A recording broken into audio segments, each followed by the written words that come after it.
Good morning. So good to see everybody. Let's thank God for the gift of learning Torah together. Baruch atah Adonai Eloheinu melech haolam asher bachar banu mikol ha'amim v'natan lanu et Torato. Baruch atah Adonai noten haTorah. So good morning, and so good to see everybody on the screen.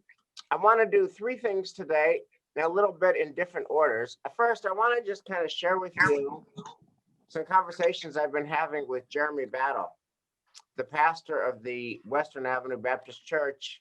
We're starting our cast dialogue group tonight. His church and our synagogue and also JCRC is joining. And what he had to say was news to me and interesting to me and sobering to me. And I wanted to share it with you. Second, before we look at cast, I want to flip the order and look at the Torah, because the Torah always speaks to our world, but it particularly is going to speak to our world in this week's portion, the beginning of it. It's just so interesting and so sad and so telling and so revealing, and I want to invite everyone's thoughts on it. And then the third is we're going to look at a single concept, really in a single page, a page and a half of cast today that I had emailed you about yesterday. That is what Jeremy Battle is going to be focused on in his talk tonight. So here's what he had to say. We've been doing a lot of planning with his group, and he let me in on a little bit of a secret, which was that doing this project of a dialogue with a white synagogue was somewhat controversial in his community.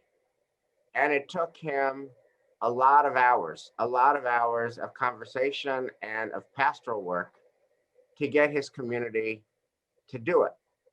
And the reason is that the dynamic that folks don't want to happen in his church is Black people saying what it's like to live under the caste system. Horrifying stories. White people saying, oh my God, I'm so sorry. I did not know. I mean, I kind of knew, but I did not know. I'm so sorry. And that engenders in Black people basically being furious. How could you not know? And then Jeremy shared, so he's, a prominent pastor. He's on the faculty of the Harvard Divinity School. His wife is both an executive and an attorney at Biogen. They bought a house in Newton, a mile from the synagogue, off of the Cabot School. He said when they moved to Newton, this is the part that I just didn't know, that their daughter was the only Black kid in her class. And other kids and other parents thought she was a METCO kid. METCO, I guess, is a busing program. That she was some poor kid bussed in for diversity's sake. That when he and his wife would go to back to school events, other parents thought they were METCO parents. He said that when he likes to walk outside, when he walks, he has to be very mindful of when he walks and where he walks and what he wears, because he is always aware of and afraid of some white neighbor calling the cops on him. That they'll see a Black man in Newton, they'll think he's a burglar, they'll call the cops, and all it takes is one racist cop and boom, that's the story of his people. And he is always aware of that. And one of his colleagues who was on the call added, he's a runner and he can never run at night, because if he runs at night, he is always aware. All it takes is one white neighbor to call and say, I see a Black man running. He's probably just robbed a house, and the cops, they'll call the cops. And what's kind of sobering about that is this is in Newton, the bluest city, in the bluest state, in the Union, and a Black preacher and his wife who bought a house in the bluest city and in the bluest state are seen as Metco transplants who don't really belong. And he doesn't really feel comfortable, even to this day, walking. And he's very mindful of what he can wear and how he has to look, how he'll be seen by white people in Newton, Massachusetts in 2021. So lest you think this is a Deep South thing or a Jim Crow thing, it's very much alive in 02459 today. Now, and so therefore, the concomitant of that was, if that's our lived life, to hear white people say, "Oh my God, I'm horrified, I did not know," it just pisses them off. It just infuriates them. How could you not know? That's my existence every day. How could you not know? So the reason in the end that they are doing this, knowing that this is going to happen, is that if we're going to change the world, we need each other, and we need to partner with each other. And so they're going to open themselves up to sharing their horrifying stories and hearing our reaction, so that minds are opened up, eyes are opened up, and hearts can change. And if our hearts can change, we can maybe build a better world together than we could do if we don't build a world together. So that's kind of the prologue. But it's not easy, and it is messy, and this has cost him a lot of political capital to get a skeptical crowd from his church on this Zoom call. So, oh, he also said one other thing that was just so interesting. You know, Isabel Wilkerson talks about the tentacles of caste. Here's something that he said that I never in a million years would have dreamt. But once he said it, of course, I get it. He said, you know, a white rabbi in a white synagogue has no problem assigning a 500 or 400-page book. Everybody in our congregation can buy the book, and everybody in our congregation has discretionary time to read the book. He said there's no way in his church that the members of his church have the discretionary time to read this book. He said many of his members are single mothers. They're holding down 2 jobs or 3 jobs. They're trying to raise 2 or 3 kids. They're trying to get through the day in a pandemic. The notion that they would have the discretionary time to sit down and read a 400-page book is just, it's just not happening. So that's the kind of education I was in need of. I had no idea of. So that's the landscape that we are inheriting tonight. It's going to be complicated, but I think it's going to be important. Let me just pause. I know that's a lot to digest. That was part 1 of this class. I want to just share that background because I had no idea that a Black man who lived a mile from the synagogue near the Cabot School felt constrained in 2021 in Newton about how he walked around the neighborhood during day hours. That what he can wear, what he can't wear. That's a mile from the synagogue. That's today. That's not the Deep South. It's a lot to digest, but I wanted to just offer that, and then we're going to look at the Torah portion, which is so on point. But any comments, thoughts, questions about that first thing? Dottie, and then Maddie. Dottie, you're muted, my friend. Okay. Now you're good. Okay. From day one, this is the most disturbing book I have ever read in my life, and I read a lot. I cannot, it's so hard to imagine these things. When I grew up, there was never this problem. And most of the people, there, of course, there were maybe 1 or 2 Black families. They were in your town. No one ever did this.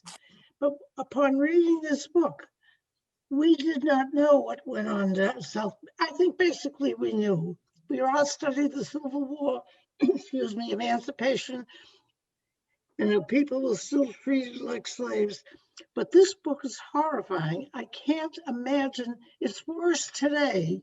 These single items that she tells about traveling on airplanes, no matter where she is, there is a problem. Do you think, Rabbi, that will ever rise above this? I don't know the answer to that, Dottie, but I know that there's a moral obligation to try. More, yes. Lo alecha hamlacha ligmor. You know, it's not incumbent upon us to finish the task. For lo ata ben chorin lehi batel mimenu, but you're not free to desist from trying. I'll tell you one thing about it that it's really embarrassing. I mean, now that I know what I know, I'm embarrassed to confess this to you. But do you know the age at which I realized that I was white? I was 59 years old when I realized I was a white person. I never knew I was white. I never thought about being white. I never thought that I had anything called white privilege. I didn't see myself as white. I saw myself as Jewish. I went through life. I think the fact that I was white, I mean, I knew I was white, but it was not a part of my identity. My identity was entirely, I'm a Jew. I'm part of a persecuted people. I'm part of a persecuted people that survived Adolf Hitler. 1/3 of our people was decimated. And I'm in this golden Medina where for the first time in the history of humanity, other than Eretz Israel, Jews are free to live as Jews. My entire mindset was Jewish persecution, post-Holocaust, America, golden Medina. And I never realized until I read Caste that America was a golden Medina for Jews because we were white. And I was so focused on the Jewish story that I didn't see what was happening to fellow Black citizens. This was not on my radar screen. Not on my radar screen.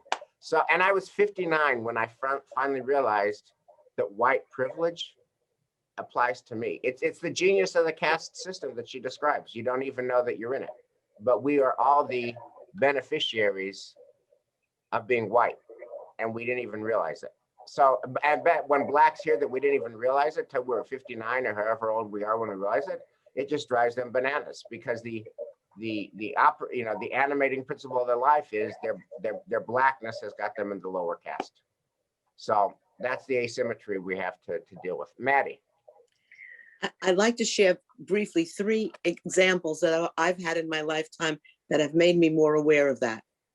When I started working in Malden more than 50 years ago, I had to go through Dudley Station to get there because I took public transportation. And when my supervisor found out that I went through Dudley Station, she was horrified. And she said, "You can't come to work that way. It's too dangerous." I had no idea what she was talking about. She wanted to arrange for transportation for me. And then fast forward, we were fortunate enough to buy a lovely house in Brookline. And about a year after we were living here, somebody rang our doorbell. He was a real estate agent. And he wanted to apologize to us because the house across the street, unbeknownst to him, had been sold to a Black family by one of his agents in his office. And he assured me that they were nice people and they wouldn't make any trouble. We were horrified that anyone would even say anything like that. When was it turns that? out, say again? When was that you had this conversation with the real estate agent? Okay, so this was in the late 70s, when we moved in here. It turns out, frankly, very interestingly, that our neighbor recently passed away, and I read his obituary. I knew him all these years. We socialized with them. Their kids babysat for us. Discovered that he was the first Black student at Brandeis. That he turned down an opening at a position at Harvard and went to Brandeis because he wanted the opportunity to see more diversity and learn more about Jewish people. But that's an aside. The third quick thing I want to mention is fast forward. I'm now working in the town of Brookline many years later, and I'm registering children for Metco.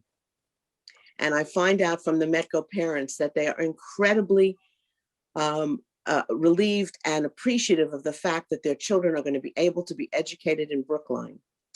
And they love the fact that their children get invited for play dates all the time with their classmates, but they don't understand why when they offer to reciprocate and have those classmates come to their house in Roxbury, that the parents always have an excuse why their children can't come to play with them. So those are 3 examples where I've seen that divide and that difference. Unfortunately, what I didn't realize were the more subtle ones that we've read about in this book, but the more blatant ones have been out there for a long time. Maddie, thank you. Harriet.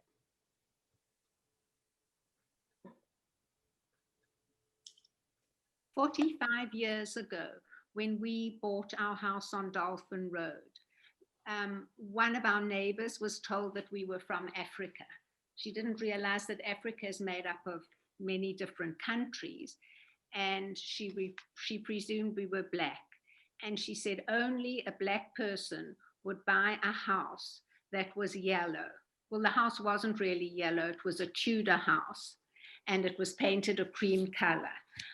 Not that that makes a difference. So that was our introduction to Newton. This past summer, we invited the barista who works at Starbucks in Newton Center, who is a friend of ours, to come to us for a coffee or a brunch one Sunday at noon. Because of COVID, I had given him directions to walk round our condo so that he wouldn't have to walk through the house. When he didn't show up, I went to the front door to see, if maybe he was there, if I hadn't, what was going on, sort of thing. And he was standing there, and I said to him, "Oh, Russell, didn't you want to walk around the side of the house?" He said, "There's no way I would walk around this neighborhood." He said within 5 minutes, somebody would call the police. So in 48 years, not much has really changed. And Harriet, what's so scary about that story, just to state the obvious, is that is Newton Exactly. in 2020. That is Newton in 2020 when that happened. And we like to think we're not Alabama, we're not Mississippi, we're not the deep We South. are. But we are. We are. And she quotes de Tocqueville, who says, there's no racist worse than in the North where there's no Black people. The fewer the Black people, the more ugly the racism. By the way, Jeremy, we kind of reaffirmed that. He said in the deep South, where he's from, Alabama, he said Black kids are much more comfortable in schools because there's more Black kids. Mm-hmm. Here, so it's just very sobering. So we'll come to, with all these stories, I hope that will help us all appreciate our Torah reading this morning because it's just so apt. Linda Leffert. I think the part of the problem is that the housing is still so segregated. In other words, I think it's interesting to think about why this pastor chose to buy a house in a place where he knew there were no other Black people. And there haven't been people of color since in all those years. It seems like nobody else he knows has moved nearby. I think you need to have more mixed neighborhoods, because people that the individual and the individual you learn about is more than just the color of their face. You get to know them as a person. But as long as partly it's a matter of economics, but for example, he probably knows, he's not the only person of color who belongs to that church that could buy a house in Newton if they wish to, or even near him, if that would be nice. And the other interesting question is, why did he choose to buy that house? Was he hoping he just liked the house and he didn't think about it? Or he thought maybe people would join him? Because I think, it's the same thing, I think, as that happened in Israel to some extent with the Arabs and the Jews. I know stories from people I know and a few people I know very involved and live there. It was a time when the neighborhoods were more integrated. Right. And these were your neighbors. So they happened to be whatever color. But once you separate the neighborhood, so I think then it makes it harder. Isn't it interesting that our self-perception as Newtonians, our motto, I think this is literally true, is it not? What's our motto? Respect difference? Isn't that our motto? I used to see respect difference when I'd come off the pike, off of exit 17, respect difference. For years, I remember thinking that, oh my God, we are just so enlightened. We have a Black mayor, Seti Warren, and a Black governor, Deval Patrick, and a Black president, Barack Obama. Didn't you used to hear that? right? But Newton is just so woke, black mayor, black governor, we are so post-racial. And all the while, Russell won't walk around your building, and all the while, there's actually no blacks in our neighborhoods. I'm going to take one last comment, and then we'll look at the Torah reading, which is just so on point. Marilyn Kalis. Many years ago, when Cheryl was in the 6th grade, no, she was younger than that. We were Metco parents of a little girl who lived in Roxbury. And of course, she came to the house for play dates, and she slept over. And Cheryl was invited to go to visit and stay over. And we encouraged that. Cheryl came home and had said the sleepover was fine, everything was fine. The bus ride, she felt very uncomfortable being the only white person on that bus. And that, of course, was obvious. This is the first time she had ever been in a situation like that. And we had a discussion about it with the family about how people will feel if they're the only one of a different race or different religion. And it was very informative. Well, Marilyn, hold on to that story, because I think we'll be able to come back to that when we think about radical empathy that Isabel Wilkerson talks about. I wanna pivot now to the Torah reading. And first of all, this is just remarkable, because it is always the case that the weekly Torah reading just speaks directly to whatever it is the issue of the day, and it has so much to say. So to recap, last week we were at Sinai. Last week we stood at Sinai and received the 10 Commandments. And if you look on page 2 and 3 of the handout, this is the first commandment. Anochi Adonai Elohecha, asher hotzeticha me'eretz Mitzrayim mibeit avadim. I, the Lord, am your God, who brought you out of the land of Egypt, the house of bondage. So let me convey this command consistent with what we're talking about. I am God who hates caste systems. I am the Lord your God, the caste dismantler. Because I am the Lord your God who saw you Israelites were in the original biblical paradigm of a caste system. You were slaves unto Pharaoh in Egypt. You were the dominated caste. And my opening gambit at Sinai, the first thing that I reveal, and the big reveal, is I hate caste. I dismantle caste. I intervene in history with my strong arm and outstretched hand, and I, with signs and wonders, dismissed and dismantled the caste system. I freed you from the house of bondage, from the land of Egypt. Okay? That's, by the way, note that the first pillar in her book is that God loves caste systems, right? That it's divine will that people are in their different pre-assigned at birth castes. And the first command is just the opposite. I, God, dismantle the caste system. Now, that was last week's reading. So let's say you didn't know anything else, okay? And now we've just stood at Sinai, and we have just received the Torah. And now our job, having gotten these 10 big principles, is we're going to form our own society. We're no longer slaves unto Pharaoh in Egypt. We're not slaves anymore. We are free people. That's the whole meaning of the Exodus story. And we're free to create a moral society based on our own principles.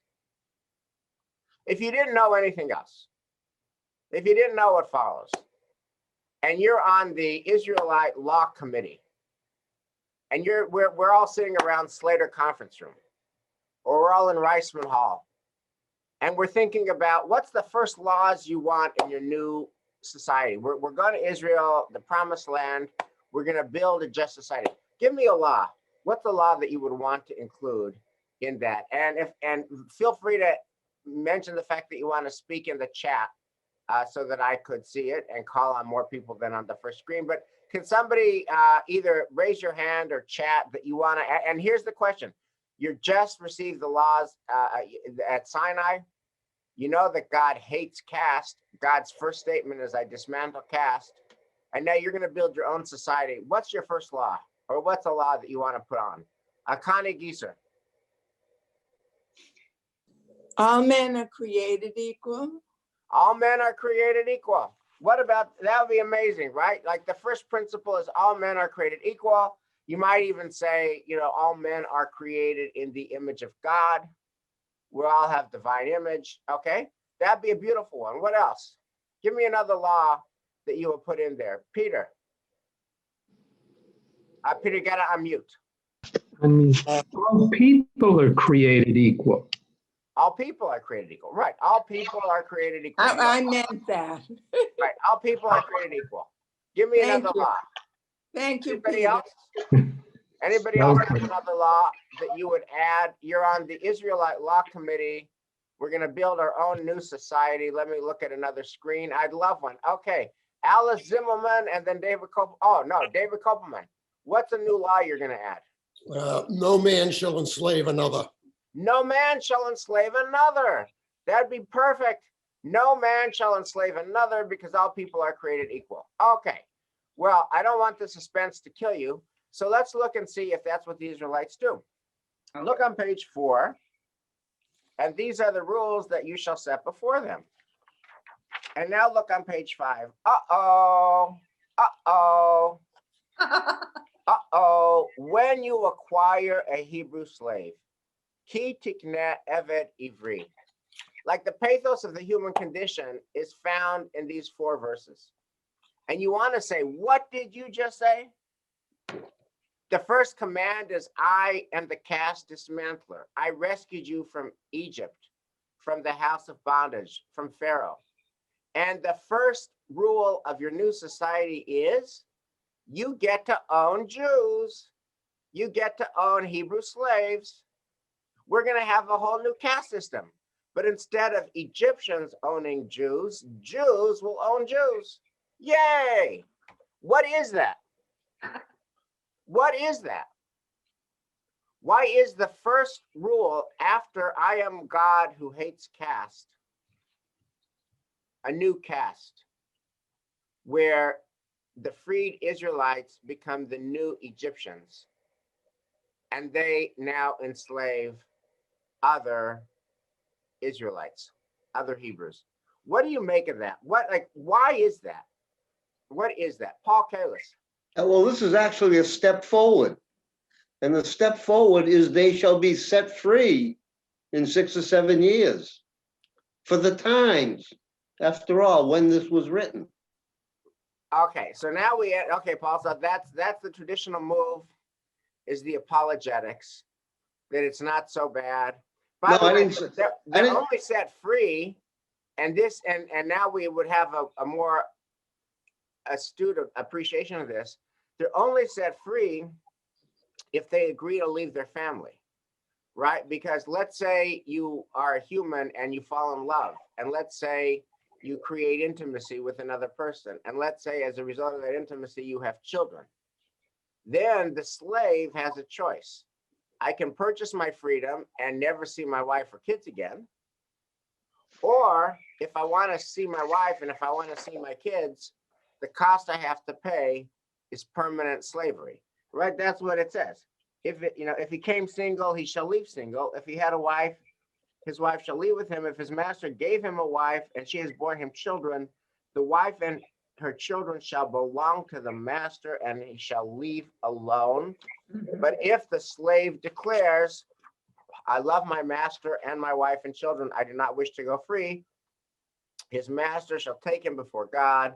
He shall be brought to the door or the doorpost. His master shall pierce his ear with an awl, and he shall then remain his slave for life. So if he actually wants to see his wife, and if he actually wants to see his kids, the cost of that is an awl in his ear, and he's a permanent slave. So yes, Paul, it's probably an improvement over, an Egyptian taskmaster. And there's some modicum of an improvement of choice, but it's still a pretty pathetic situation. and very far from the first command that I am God who freed you. So I want to just put out there that I think what the Torah gives us here, the first commandment, which is, I am the Lord your God who took you out of Egypt from the house of bondage. I am the Lord your God who hates caste and dismantles caste. And then the next move, you're going to create your own caste, and some Israelites will be Pharaoh and some Israelites will be slaves. I think you see that move in the American story. The Civil War, which leads to Reconstruction, which leads to Jim Crow. And then you can see it to this day, 2008, which leads to 2016. There's just always a step forward and a step back, and a step forward and a step back. And you see that in the Torah from Yitro to Mishpatim, and you see that in recent presidential elections, that there's just this quality. So I have to talk about what to do about that. I think, Annette, your hand was up. Well, I've always had trouble with that, and it goes back to something you talked about a few weeks ago, maybe it was last week, about the commandment, don't covet. And I felt that what the Jews wanted was what they had in Egypt, they just reversed. They wanted to be what they coveted, what their masters had. And so, as I said, I've always had trouble with that section. Yeah, right. And isn't it kind of terrifying from a moral point of view that a people that knows what it is to be a slave, instead of saying, "Oh my God, I never want to be a slave again," and "Oh my God, I never want there to be slavery again," their first move is, "I want to be an Egyptian, Slave owner. an enslaver. I want to be an enslaver." So it's a very sober statement about the human condition. Mm-hmm. Very sober statement. And I'd like to actually share an experience that we've had. As I've shared before, our daughter and son-in-law, he's Haitian, and it used to be that, well, it still is, when we would take the kids for some time, Ronnie would say to them, "Behave." It was always the last thing he said as we left the house. "Remember, behave." And they would say, "Daddy, we do." And at first, when he used to say that, I almost took offense at it, because why was he telling them to behave when they were with us? And over the years, as we talked, I began to understand that that was the message a Black man had when he went out. He had to behave. He had to dress properly. He had to be courteous. He had to we can go on and on. He couldn't go around the building. He had to behave. And here I was taking it offensively at first, and learned that as we talked, that I needed to understand why he was saying this and where he was coming from each time one of the kids left the house. That's so real. Any other thoughts and comments about this creative tension between I'm God, the dismantler of caste, and the first law of this new society that just creates a new caste? Any other comments? Let me just look at other screens.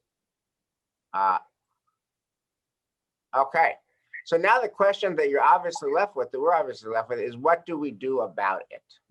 What do we do about the fact that this is the world that we inherit, that we're a part of, and that, by the way, we don't only inherit, but we are a participant in it? That's the really scary thing about caste, is that we have white privilege. I think I told you this before, but forgive me if I'm repeating myself, but this will bring us back to the book Caste. When my daughter did this program in high school about social justice, and she was meeting with kids from Dorchester, she came home, and it was a lot about caste issues before caste was written. And she said, "Dad, we've all benefited from white privilege, and we're all participants in a system that screws Black people." And I was morally and mortally offended. I said, white privilege, nobody gave us anything. We're Jewish and we're post-Hitler and we belong to the most oppressed people, et cetera, pogroms and Cossacks and ghetto and persecution and marginalization and demonization, and Europe is a killing field. Haven't you taken Jewish history again? Don't you know we are history's most oppressed people? We're not privileged, we're Jews. And that conversation, you know, so I now, of course, I'm embarrassed. That was, you know, 10 years ago. I'm embarrassed at what an idiot I was. I'm embarrassed at what an idiot I was. And how it took my, you know, 16-year-old daughter to teach me. But what's called for now, so now the question is, what do we do once you realize that we have all not only, you know, inherited caste, but we have benefited from caste and we are participants in caste. What do we do? So I wanted to take a look at her at this page 386, 387. I believe Jeremy shared with me that he's going to be talking about this tonight. What do we do? It calls for a radical kind of empathy. Empathy is not sympathy. Sympathy is looking across at someone and feeling sorrow, often in times of loss. Empathy is not pity. Pity is looking down from above and feeling a distant sadness for another in their misfortune. Empathy is commonly viewed as putting yourself in someone else's shoes, imagining how you would feel. That could be seen as a start, but that is little more than role-playing, and it's not enough in the ruptured world we live in. So you have in here the note that Jeremy shared from his congregants. They don't want sympathy, and they don't want pity, and they don't want us to listen to their stories with sad faces. Radical empathy, on the other hand, means putting in the work to educate oneself and to listen with a humble heart, to understand another's experience from their perspective, not as we imagine we would feel. Radical empathy is not about you and what you think you would do in a situation you have never been in and perhaps never will. It is the kindred connection from a place of deep knowledge that opens your spirit to the pain of another as they perceive it. So, and then she says, I'm going to go down. If each of us could truly see and connect with the humanity of the person in front of us, search for that key that opens the door to whatever we may have in common, whether cosplay or Star Trek or the loss of a parent, it could begin to affect how we see the world and others in it, perhaps change the way we hire or even vote. Each time a person reaches across caste and makes a connection, it helps to break the back of caste. Multiplied by millions in a given day, it becomes the flap of a butterfly wing that shifts the air and builds to a hurricane across an ocean. So, what do you guys think about radical empathy, and how do you connect to this concept? Would love your thoughts. Judy Swartz.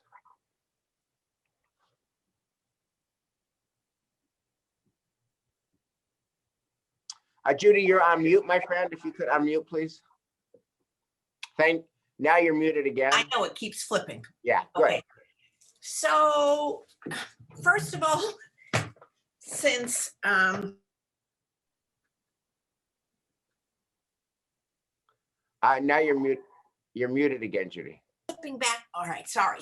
No worries.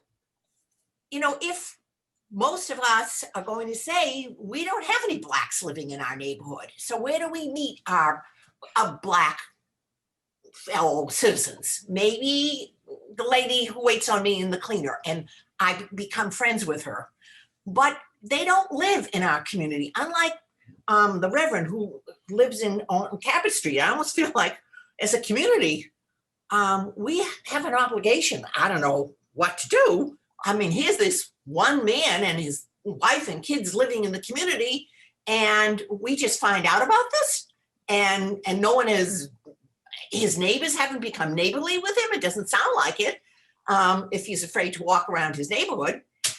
I'm now thinking, how in the world are we going to have this conversation tonight? I'm beginning to feel like I'm not going to be on that phone call. I can listen, but I don't know what we're going to be able to say that, you know, Yeah. where if I don't think. and the only Black people I know in I think you gotta try. Paul, if you can put your, Paul, if you can mute, guys, Paul, if you can mute, if you're not speaking, if you can mute. Thank you. Judy, keep going. yeah. So, you know, I have this one friend here in Florida from the cleaners, and I call her because and I ask her how she is and how is her daughter who had diabetes, blah, blah, blah. And she hasn't had the vaccine yet. And that's my only, there's nobody who lives in this neighborhood. And when I would volunteer at the school, that was a whole different, you know, these were poor people. And the kids, and certainly I didn't make any friends with those parents. Many of them didn't even come to like a parent, visiting day because they didn't even understand that. All right. I remember, once you were going to have us try to be part of their churches on a Sunday morning. I couldn't get my computer to work with it. But if you don't meet these people as people, you know, I'm feeling more frustrated. All right. So Judy, so thank you for that. Here's what I want to say to you. The only way you can participate in this project is if you're comfortable with discomfort. Mm-hmm. The only way you can participate in this project is if you're comfortable with discomfort. If you're comfortable with messy, if you're comfortable with untidy, if you're comfortable with unfinished, if you're comfortable with work in progress, if you're comfortable with jagged edges, if you're the kind of person who really needs everything to be ticked and tied and buttoned down and tied up with a nice bow before you engage, then this project's not going to be for you. And if heat in the system makes you uncomfortable, then this is not going to be your move, because the only way this works is if there's a lot of heat. The only way this works is if there's a lot of discomfort. But it's heat and discomfort in the service of changing the landscape. And so I want to invite people to inoculate yourself against discomfort and heat, because we need to be comfortable with discomfort and heat to go forward and to make a change here. I mean, if everything is polite and courteous and unruffled, this whole project will have failed, and I'll owe everybody an apology for wasting your time. If everything is polite and unruffled, I will owe you an apology for wasting your time. The only way this is worth its weight is if people are uncomfortable. And by the way, Judy, I don't have an answer to your question. Like, how do you really get to know somebody when they don't live in your community and in all the usual ways that you see people? Your kids' schools, your synagogue, etc. They're not there. And and of course that's magnified by COVID. But I remember even, like, here's one space where I was actually in a room with Black people naturally, organically, and I've been thinking about this. When I was in college from 79 to 83, Harvard was very, very focused and intentional about being diverse. And so here I was in, Leverett House, where there were white and Black kids. And now I'm looking back at this. I was 18 at the time, 19 at the time. I'm 59 now. This is 40 years ago. But here you have a world where you have Black kids and white kids who are, sophomores, juniors, and seniors at a college dorm. And what I now see, I now have 59-year-old eyes. The Black kids sat at their tables, right? The white kids sat at their tables, and never the twain shall meet. Mm-hmm. I just always remember, and it was just the way it was. that, yeah, Harvard had black kids and white kids, and the black kids sat there and the white kids sat here. And that, what a wasted opportunity. If I knew then what I know now, but what a wasted opportunity. So all I want to say is I don't have an answer to your question, Judy. I don't have an answer to your question, but I do think that this is something we need to surface. And I really do feel like what Hillel says is right. If not who, if not us, who? And if not now, when?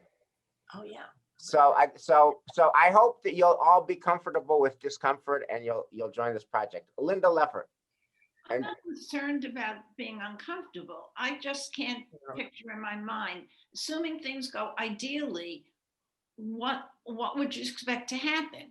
Are there questions that we're gonna discuss? Are we supposed to be prepared to have some suggestions to make things better? I mean, we're all on Zoom and here we are and you're here and the Reverend is there. And then what?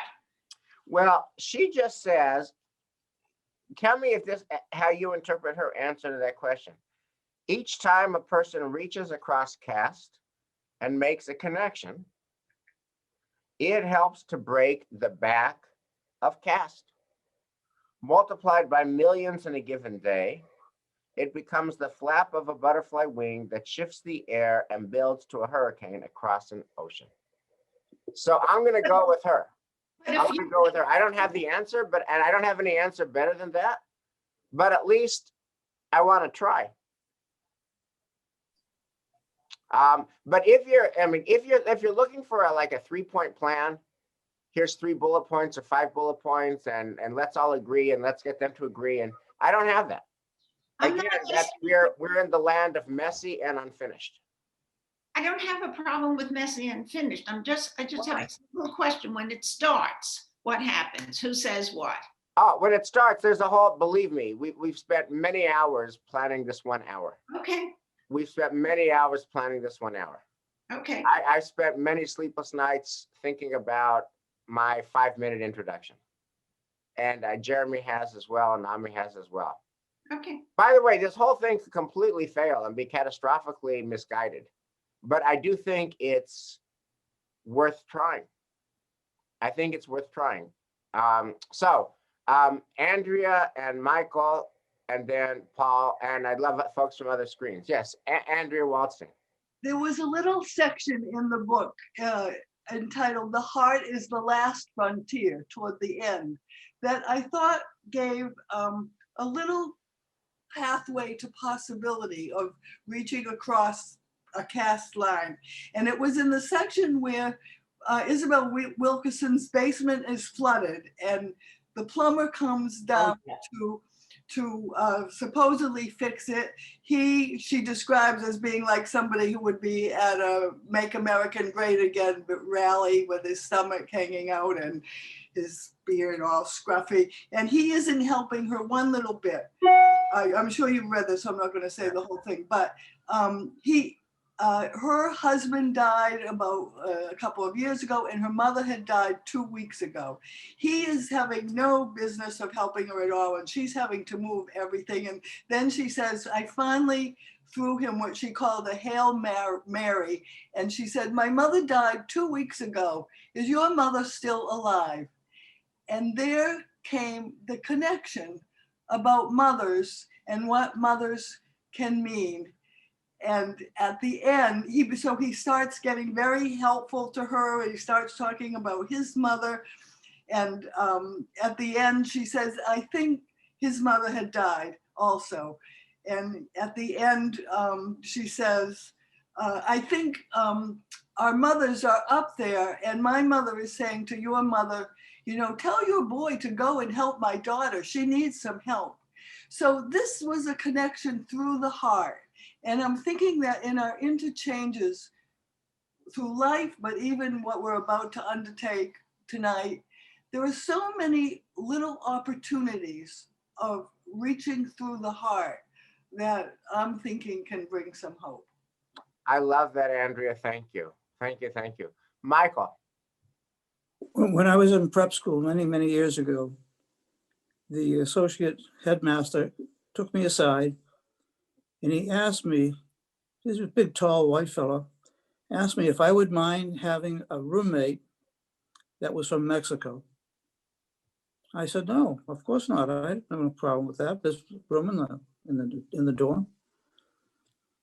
The fact that this young man came to my room, he was brown. He wasn't really black, but it didn't make any difference to me. He was another fellow that's coming.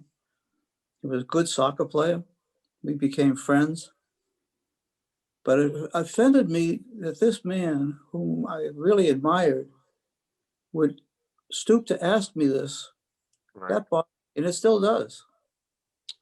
I think part of that problem was that as a youngster of those days, I used to play ball with all kids. Didn't make any difference to me what color. And then coming to prep school, this bothered me.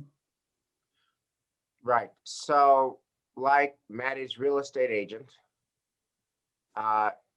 you know, this prep school administrator, I think that the heart is the last frontier, and the heart is the most important frontier.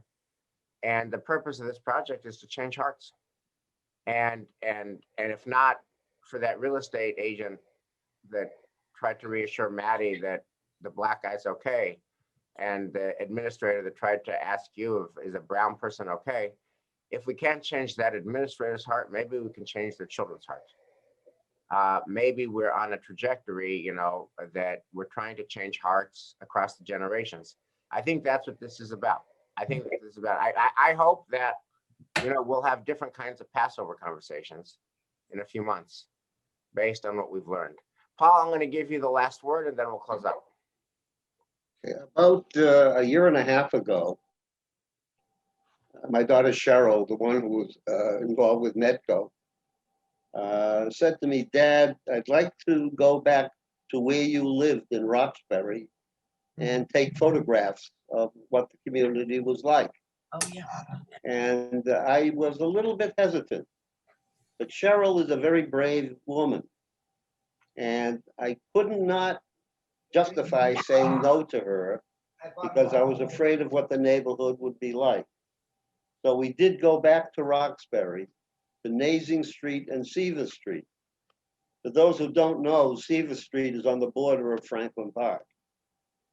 And I parked the car on Seaver Street, and she and I walked up and down Seaver Street and Nazing Street and near Nazing Court, and she was taking photographs. She and I were the only two white people in the entire area. There was not another white person going by. What was the response of the black people who saw us doing this? Nothing but friendliness. Not one asked us, what are you doing? They just said, good morning, have a nice day, nice to see you. And Cheryl and I continued taking photographs. We even walked up to Temple Mishkan Tefillah and entered partway up the steps. And then we drove back home. And as we were driving back home, I said, Cheryl, what a fantastic experience that was. Here we are in a black neighborhood, knowing no one. They were as friendly to us as you could be. And that's the way it should be, except it should be more integrated. Yeah. And the property itself was fantastic, maintained better than it was 70 years ago. So Paul, thank you. I think what we're looking for tonight is the beginning of changed hearts. The heart is a frontier we need to work on, including our own heart, and to have real encounter. So I'm, you know, my prayer for you and my prayer for the church group is that we become comfortable with uncomfortable, that we become okay with heat, that we become okay with mess, and that all of this is in the service of really deepening friendship and bonds, changed hearts, changed world. So hope I'll see you guys tonight. How many of you are planning on being on this cast dialogue group? So thank you for those of you who are doing it. Thank you. And I will see you tonight at 6:30. Lots of love, guys. Thank you. Bye.